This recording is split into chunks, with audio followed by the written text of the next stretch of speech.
With all the attention being given to the climate change aspects of sustainability, it's sometimes easy to overlook the growing importance of sustainability when it comes to conserving the world's increasingly constrained supplies of fresh water. Industry is among the largest consumers of fresh water, and many global manufacturers have identified water scarcity as a significant risk factor to continuing operations. To answer this challenge, operators of both municipal and industrial water and wastewater treatment systems are in the midst of their own transformations, from often vulnerable run-to-fail operations to smarter, optimized systems driven by the effective integration and analysis of data from the field on up. Hello, my name is Keith Larson, publisher of Control Magazine and ControlGlobal.com, and you're listening to a Solutions Spotlight edition of our Control Amplified podcast, sponsored this week by Endress+Hauser. To discuss this ongoing transformation of our water wastewater infrastructure, happy to be joined today by Nick Hanson, National Industry Manager for Water and Wastewater with Endress+Hauser here in the U.S. Welcome, Nick. A real pleasure to talk with you today. Thanks for joining me. Yeah, thanks for having me. I'm very excited to be here. Well, as a leader in the process instrumentation marketplace, what opportunities is Endress+Hauser seeing in the water wastewater industry? Yeah, so there's growth happening, that's for sure. The marketplace for water wastewater, I would say, is a evolutionary one, not a revolutionary one. Mm-hmm. So any growth you might see is incremental, but in terms of kind of the largest opportunities right now, there's been a big focus placed on modular, decentralized type treatment operations, kind of getting away from putting all of our eggs in one basket with like a local municipality treatment plant. You know, we've seen instances where plants get overran, or if a natural disaster occurs, that one facility that supplies water to thousands upon thousands of residents, so it suddenly becomes compromised. Like, that's a big issue. So, sure. Yeah, I would say even just as it pertains to the economies of scale and reaching more people with clean water, both for drinking and for treating waste, just having a modular approach seems to fit the bill and is really taking off. So from like OEM partners of ours, we've been seeing large uptick in that kind of business. Mm-hmm. And not to say that the local municipalities and the decentralized treatment processes aren't being updated as well. They are, but it's kind of it's an evolution. Like I said, there's a lot happening. Yeah, it makes sense that the more modular approach would probably make it easier for those OEMs to build systems that build on. You don't have to do the unique engineering and design every time you want to build a plant as well. If you're more modular. Exactly. Makes a lot of sense. But beyond, as an instrumentation company, beyond measuring and controlling, of course, your flow rates and tank levels and the occasional temperature, analytical instrumentation really seems to be an important function of water wastewater instrumentation to verify water quality. And those analytical techniques seem to be constantly evolving along with the regulations. Are more analytical techniques moving online versus sampling type procedures? And are there new analytical methods being required by more recent regulations? The answer is yes and yes. Not a leading question, but yeah. Yeah, let's unpack that a little bit. So I like to steal a line that one of my colleagues said a while ago. And that line is, you can't control what you don't measure, which I think really hits home, just because, not for one, it makes sense, but then two, it kind of refocuses the importance of data accuracy and availability. Mm-hmm. And so your first part of the question, are more liquid analysis measurements going online? So the answer is yes, and purely because we need more data. We need more consistent data, especially as regulations get handed out across the country and regional based. More customers seem to want that type of measurement in-house, where that they don't have to rely on a third party. And just having that higher data availability not only improves their reporting purposes, but also lets them react quicker to any upsets in the processes to make changes and address things on the fly. Mm-hmm. So yeah, it's becoming overwhelmingly important now, specifically for regulations like low-level phosphorus in wastewater. That's been kind of a surge of spotlight for measurement taking place on site versus in a lab, or in the process directly. taking a sample and making that measurement, having that data point now kind of in-house has been a huge demand. And yeah, like just in general, liquid analysis, water quality as it pertains to our liquid analysis measurement. Obviously, water quality is of the most importance as it pertains to drinking water. Sure. So yeah, just making sure that we have the best instrumentation possible, best data accuracy, et cetera, like that. All that goes a long way. Yeah, that makes sense. Are there new analytical techniques that have come to the fore or moved out into the process analyzer approach more recently? So I would say that the legacy type measurements kind of dominate still. So colorimetric technology being one for online analyzers. Yeah. That seems to be kind of the majority, but we are seeing some uptake in other technologies. We ourselves are developing and researching new technologies as well. But I'd say the technologies currently in play, measuring other constituents, they do make great candidates for these new constituents measurements as well. So it's kind of a changing of the old guard. Like we're still going to use what we're familiar with, and then as these newer technologies come into play, then we'll investigate. Yeah, well, that makes sense. Also seems like in the COVID pandemic, every industry sector was really focused on improving accessibility of data and systems, whether remotely or even across the plant. Has it been any different for the wastewater sector? I would say that I think the water wastewater sector has been equally impacted by recent pandemic and everything that's kind of changed the landscape of our workforce, my workplace, their workplace, et cetera. Yeah, absolutely. Whether they wanted to or not, they were forced to kind of adapt to the changing landscape of having minimal staff so that we minimize contact between employees or contact tracing if someone does get sick. But then also just trying to automate our processes so that in this new type of workplace where we can be remote or there is a skeleton crew, having systems that are automated with better data, exposure remotely has been pretty key. Also kind of on the topic of remote side of things, being able to troubleshoot remotely has been a huge requirement. If someone physically can't be on site or can't travel to, for instance, a remote site, pump station, lift station, etc., being able to troubleshoot and remotely diagnose something is proving to be a huge value add as well.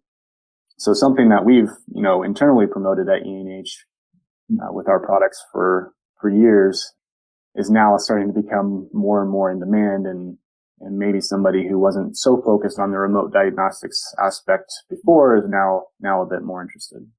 Yeah, it would seem like the modular aspect that we touched on earlier, where you have maybe multiple treatment systems spread out geographically, makes it more critical as well, as opposed to having just one central municipal water treatment plant where everything is located, having to get data and diagnostics from multiple modular systems would be a requirement as well. Yeah, and just kind of like stretching out the reach of our field layer of instruments and data collection. So not sticking to a mindset of having only data or data measurement taking place inside the fence, I'll say, which just means like in the plant or like on site, but having it out into all of our remote sites. So whether it's a simple like collection stream from a local reservoir, having more data there, liquid analysis measurement points, flow, level, etc. So like not only stretching out the amount of measurements being made, but yeah, having that, the capability of the remote access, live views, diagnostics, etc. Yeah, it's growing for sure. So knowing what's going on in all the lift stations and pumping stations that may be distributed around, that makes a lot of sense. Especially lift stations. You do want an overflow situation at a lift station. Right, exactly. And a lot of those were not very well instrumented, as I understood recently. It's been slowly getting there, but historically there wasn't a lot of instrumentation attention paid. Right. How specifically is Endress+Hauser making it easier for for customers to access, understand, and make better decisions based on the data coming out from your field layer, as you were describing. Yeah. So traditionally, diagnostic information from a field layer device has always been there. So for the recent past, most new generation products that are being released come with something called heartbeat technology from Endress+Hauser. But this diagnostics information, like I said, has been there for a while. It's just not being utilized, or it's being underutilized. Mm-hmm. So trying to take what's already there, potentially within a system, if it's our products or others, taking that diagnostic information and bringing it up to a cloud-based platform, something that we're actually calling Matillion, but bringing it to a cloud-based platform to basically crunch the diagnostic information, have algorithms to produce predictive maintenance alerts, to produce kind of real-time alarms to something that might need to be addressed, something that might be needing a cleaning, something that might have failed that needs a specific part, and knowing exactly what that part is. So traditionally, I would say that kind of information is underutilized purely because it puts a huge demand on the local PLC systems or DCS systems. So, an end user or a customer or an OEM might not have the bandwidth on their local control system to bring in the data. I/O is an expensive thing. Yeah. But then also to have a proper historian to store that data, but then you have all the data. What do you do with it? So furthermore, having something that actually is taking that data and turning it into useful information. So that's been the disconnect, is kind of those three steps of getting the data and making use of it. Yeah. So the idea with Matillion is that we offload the burden of that additional information from local system, bring it directly into our system, and make those alerts, alarms, messages, etc., automated from a kind of a global view of all devices at a site, at a plant, etc. And it's been taking off in terms of interest and execution, just because of that changing landscape that we talked about, with COVID and the pandemic. I guess it kind of opened everyone's eyes to the possibilities of a remote environment in our current systems. So having all of that accessible, but then also having that really rich data to make decisions on and know. I like to say also that it's kind of in contrast to the current state of affairs, where a typical plant might install, say, a level transmitter and not really think about it until it fails, which is common. Use all those capabilities when you install it and commission it, and then it's just kicks out a flow rate for the foreseeable future. Yeah, exactly. Like I'll install a light bulb in my house, and I'm not going to check it until it burns out, right? Right. Exactly. Like that run to fail model is pretty inherent to all of us. Mm-hmm. But what we're seeing is that we don't have to operate like that. We can make use of all this rich data that we currently have accessible to us to prevent any downtime. So no downtime, no scrambling to get a replacement. Light bulbs might be on the shelves, but a level transmitter or a flow meter might not be. So taking that step out of kind of the operations side is freeing up a lot of resources too. As far as just connecting to the Matillion cloud, is that purely a on-premise type of application, or do you have the opportunity to maybe on a field gateway or a field cabinet to use a cellular modem to pick up that kind of information to the cloud? How does that normally get deployed?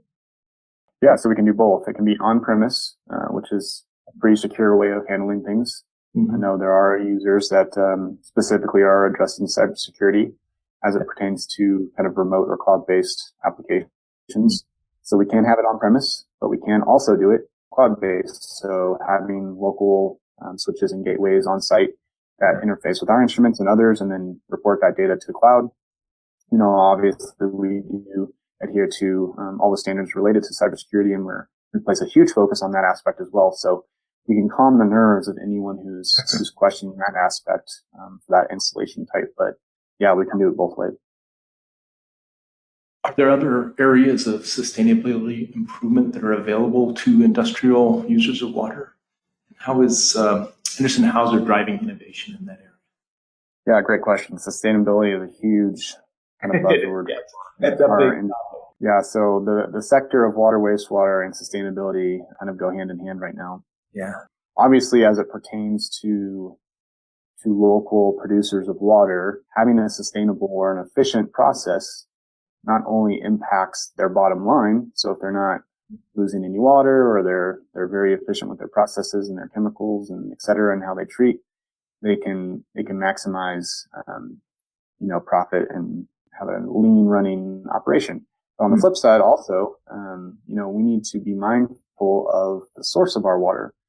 Yeah. And if you're up to date on current events, you can see, Lake Mead is dropping to historic lows in some parts of the country in the West.